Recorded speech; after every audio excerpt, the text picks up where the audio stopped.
presents the Encore Theater. The Encore Theater play tonight, Disputed Passage by Lloyd C. Douglas. Our stars are Dennis O'Keefe and Hume Cronin.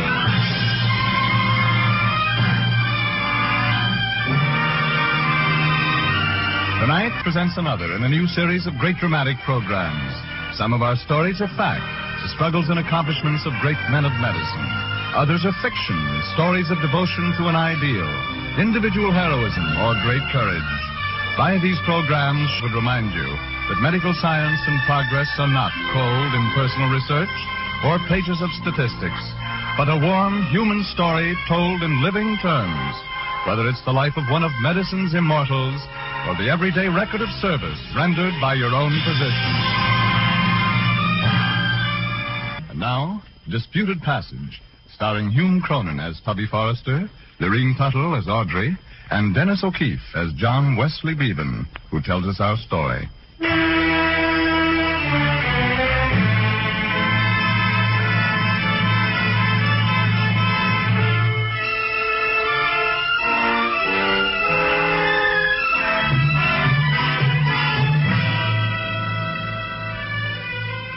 Walt Whitman once wrote, "Have you learned lessons only of those who admired you, who were tender with you, and stood aside for you?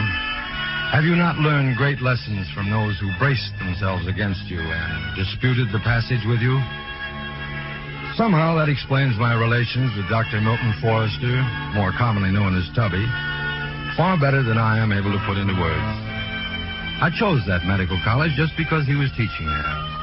Not only was he an anatomist of distinction, but a recognized authority on neurological surgery.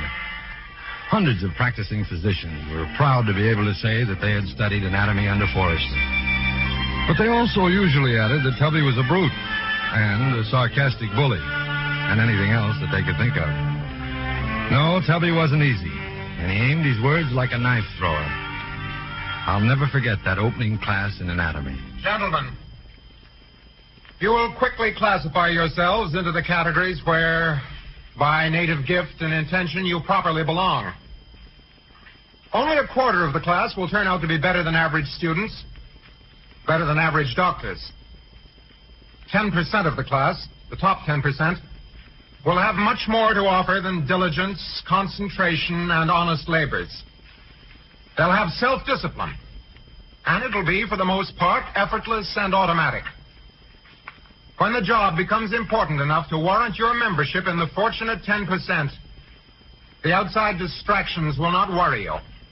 And once in a blue moon, the upper 10th delivers to medical science an explorer, a discoverer, a trailblazer.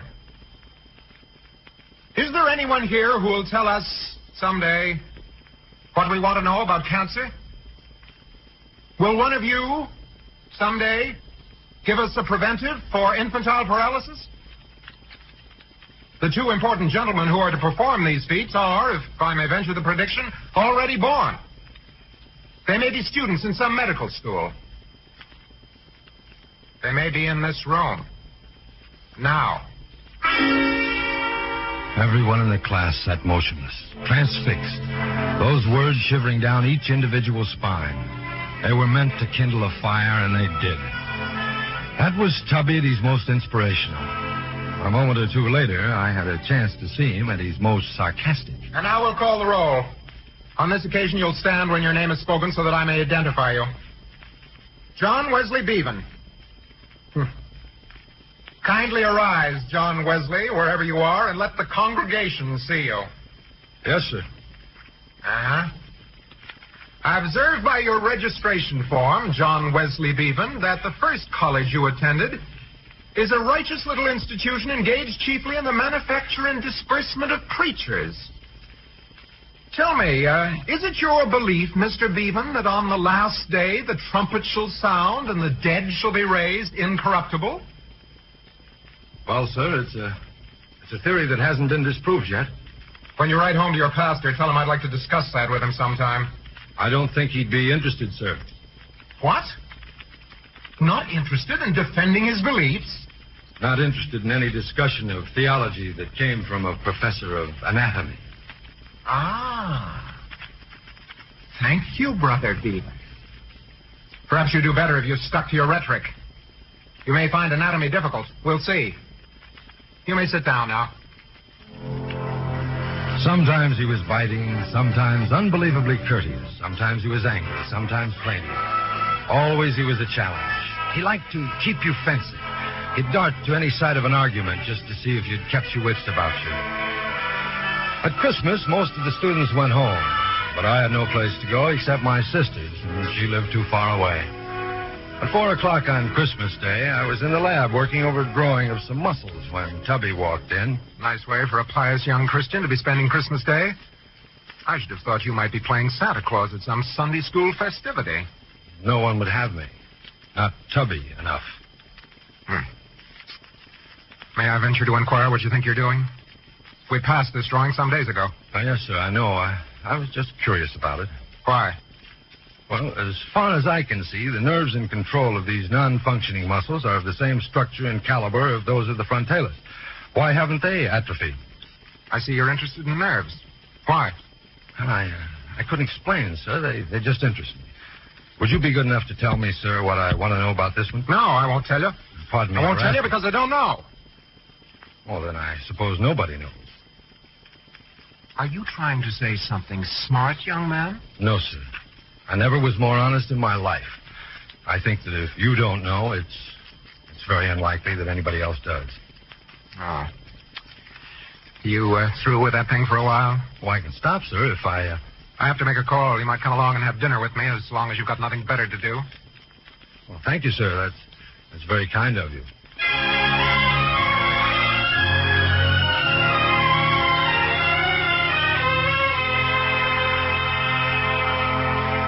We spent the evening talking about science. He was as gruff as ever, but somehow that gruffness didn't fool me anymore. Underneath, there was gentleness and a sort of kindness.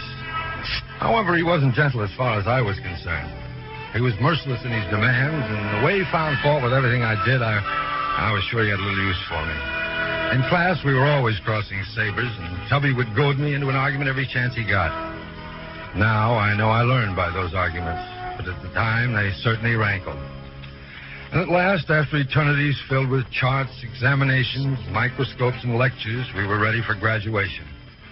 On a day after the mid-semester recess at a meeting of the senior class, Tubby got up to read the list of internships. He started by deploring the fact that the university hospital could not hold a very large number. That concludes the list of interns. As for the special appointments, only 2 are being made this year. Mr. Thomas, whose work in blood and skin has shown great promise, will be invited to serve as student assistant to Dr. Meeker. And now, the other appointment. This, I think, may be somewhat in the nature of a surprise. If anyone ever tells you that these special appointments of the medical college are based upon personal favoritism or withheld because of private prejudice, this should end such thoughts forever. I am asking Brother Beaven to hold forth in my own laboratory through this coming year and serve as my private chaplain. All right. That's enough. All right. Do you accept, Brother Beaven? Oh, I shall do my best, sir. I too believe that the ship is more than the crew. You mean you don't have to like the captain in order to obey him? That's what I mean, sir. Gentlemen, this is a good example of the scientific spirit. That'll be all. You're at liberty.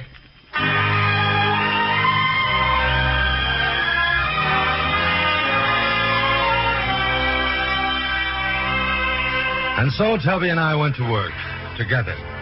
By the end of our 3rd year of association, he not only had let me perform some of the operations for class observation, he had taken time off to lecture abroad and left me in charge of the class during his absence. Immediately after his return, he sent for me. I understand your work's been adequate while I've been gone. Thank you, sir. We're getting a case from upstate tomorrow that promises to be interesting. It's referred to us by Dr. William Cunningham. Patient's a 5-year-old boy. My reason for calling you in on this case is because I've just had my lenses changed and I'm not quite accommodated to the correction. Yes, sir. The child's aunt is bringing him down. She's Chinese, I believe. Her name's Lan Ying.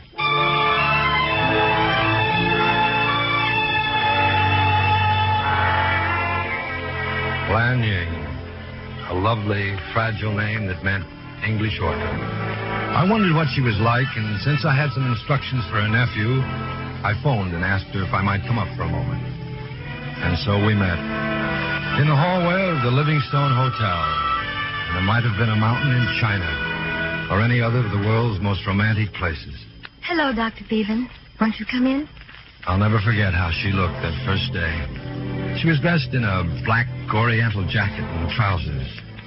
And her face was the face I had searched my dreams to find. Sit down, Dr. Bevan. You aren't going to stand there staring at me all day, are you?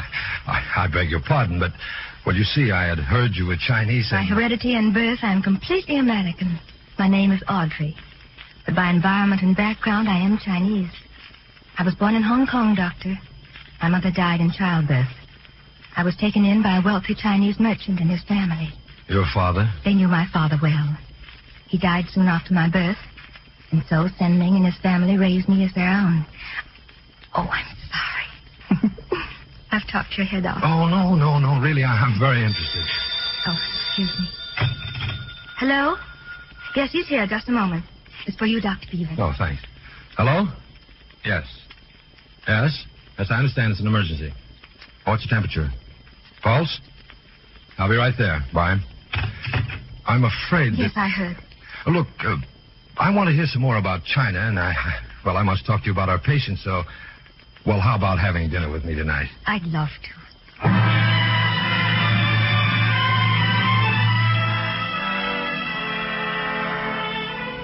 I don't know what we ate. I don't know what we talked about. I couldn't tell you how we got to the dining room or when we decided to ride along the shore. All I remember is that her eyes were like no other eyes, and her hair was like no other hair. And she was like no other woman that had ever lived before or ever would again. And I remember that somewhere along the way, I stopped the car and kissed her. I suppose I should say I'm sorry, but I'm not. Please don't. It would be very insulting. Even if we never meet again. That kiss will be something very nice to remember. I've never really gone with a girl. I guess I just haven't had much time for them. I never thought anything like this would happen to me. Nothing has happened to you. No, you're wrong, darling. You've happened.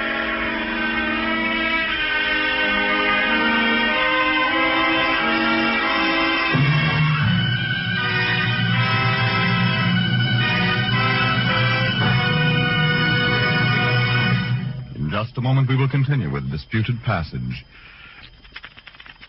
And now, the second act of Disputed Passage, starring Dennis O'Keefe, Hume Cronin, and Lorene Tuttle.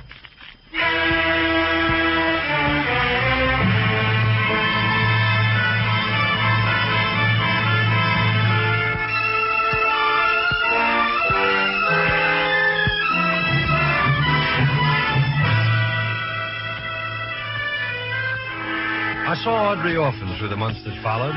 Either she came in for visits with Dr. Cunningham and his wife, or I went to visit them. For the first time in my life, I was enjoying every moment I was living. It must have been January when I got interested in the Buckley child. Dr. Forrester had operated on her, and she was recovering satisfactorily, except that her morale was bad. I did a little inquiring, and I sent for her father. Hi, Doc. How's tricks? You Thomas Buckley? That's me, in the flesh. Sit down. What do you want to see me about? The nurses tell me that you're making Martha unhappy by sitting next to her bed most of the afternoon, criticizing everything that goes on in the hospital. Is that right? It might be. I'll try not to let it happen again. Can I go now?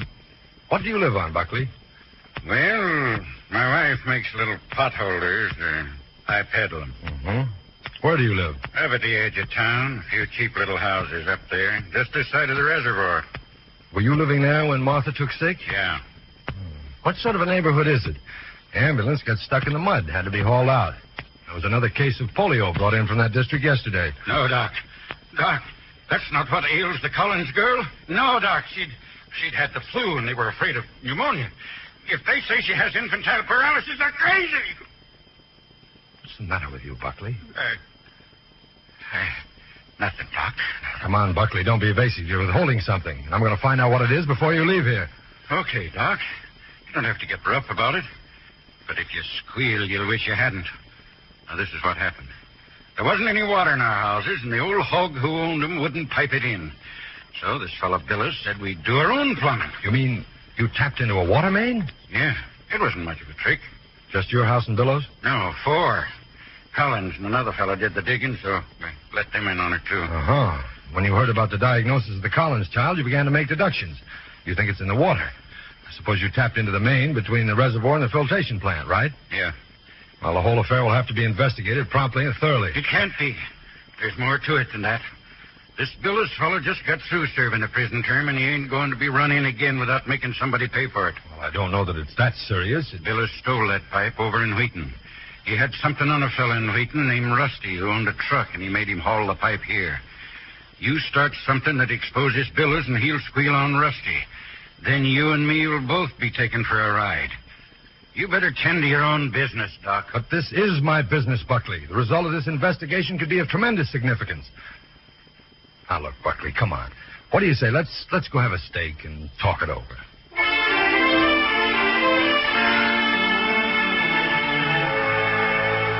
I fed Buckley a steak, persuaded him that I would have to notify the health officer, and took him home. Then I went to meet Audrey. We sat in the hotel lobby talking, and my little universe rocked, and all the promises I had made myself about never falling in love dissolved and left me weak-kneed and about as coherent as a schoolboy. You're unusually quiet tonight. You haven't said half a dozen words. Oh, I've been thinking. It must be something very serious, the way you've been scowling. I've been trying to think of some very original way to say, Miss Hilton, I adore you. Will you marry me? That's quite nice enough to accept, just as it is. Oh, darling, you mean you would? Oh, no, you couldn't. You must be... Oh, but I'm not half good enough. But if you would, I... Darling, of course I would, and I will. Thank you for asking.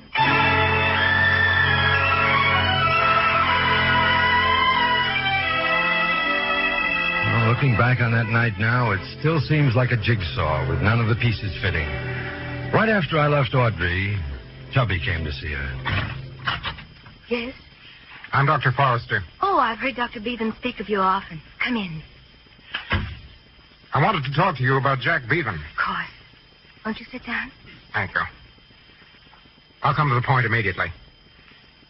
I've come to you to appeal to you. I want you to give Bevan up. Ever since he's known you, his mind's been divided. His work's slipping. He's losing ground. Oh, surely not.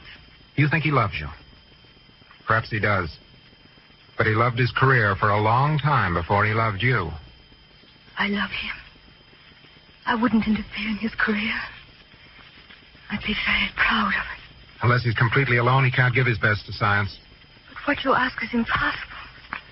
Tonight I promised to be his wife. Well, I don't know how much you love him, but you seem to me the kind of girl who could never be happy knowing that she was keeping the man she loved from his best accomplishment. There's no answer to that. There's no answer to that. Hello? This is the hospital calling. Is Dr. Forrester there? Just a moment. Forrester speaking. We just had a very strange telephone call from Wheaton, Dr. Forrester. A man called up and said that Dr. Bevan had been summoned out there on some pretext and had been in a fight. A fight? Yes. Just a minute. Miss, give me a pencil and paper, quick. Here. All right, go ahead. Where is he? In a deserted farmhouse about 7 miles west of here. Turn left at Larson's Dairy Farm. Your lights will show you where cars have turned around. Go in the back door. Is there anything we can do, sir? No, nothing. But get a room ready and wait for further instructions. I'm going with you. No, you can't. I don't need you. He may need me. I can take care of him. I'm sure you can. And I'm going to take care of you. Tell me. What are you going to do about him? Whatever you say, Dr. Forrester. Because you've admired and loved him even longer than I have.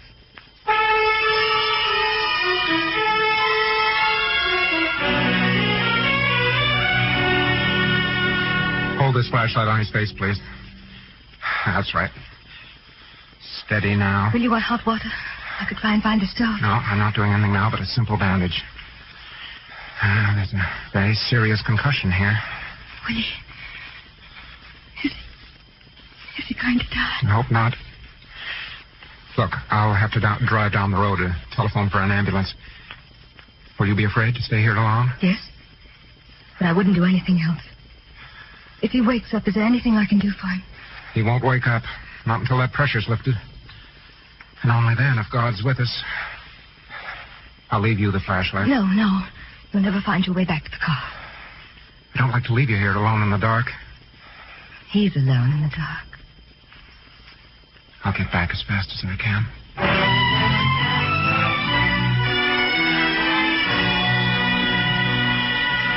Afterward, Audrey was never quite sure when it was that she first knew that someone else had come in that room.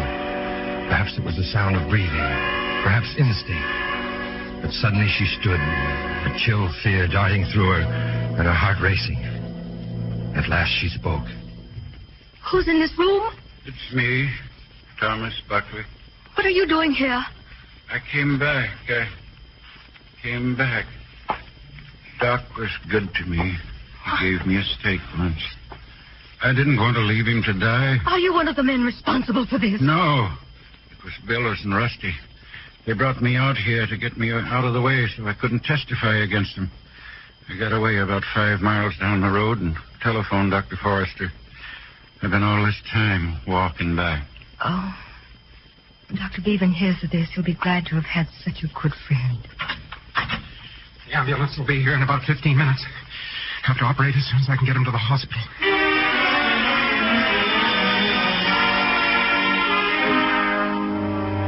All right. That's all. Wheel him out. That's the most that surgery can do for him. Was the operation a success?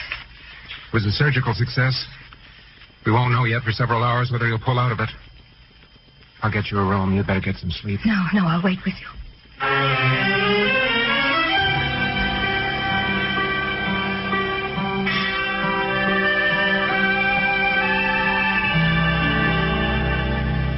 The sun is coming up.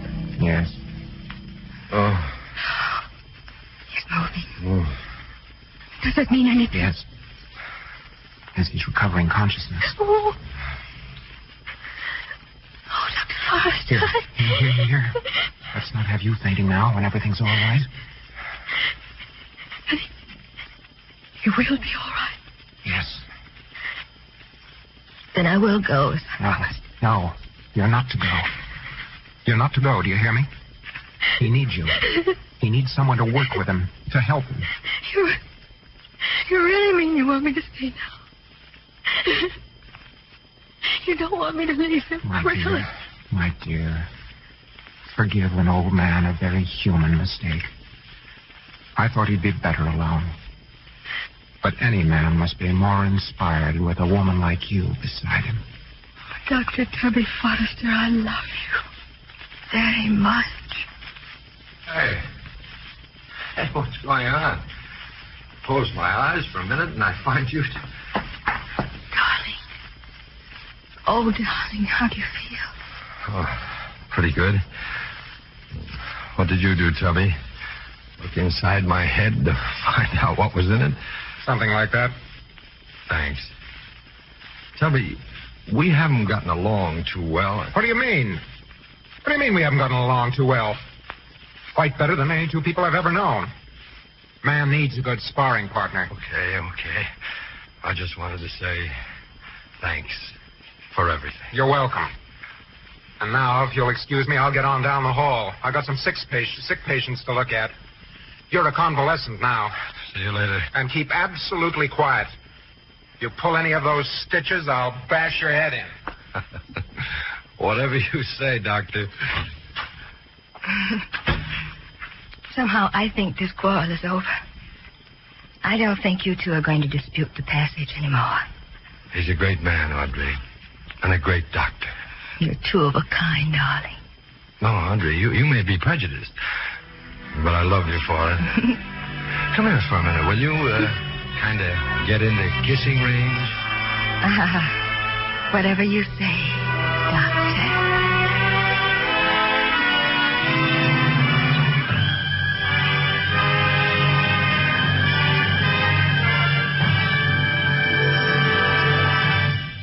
will bring Dennis O'Keefe back to this microphone. And now, here's Dennis O'Keefe.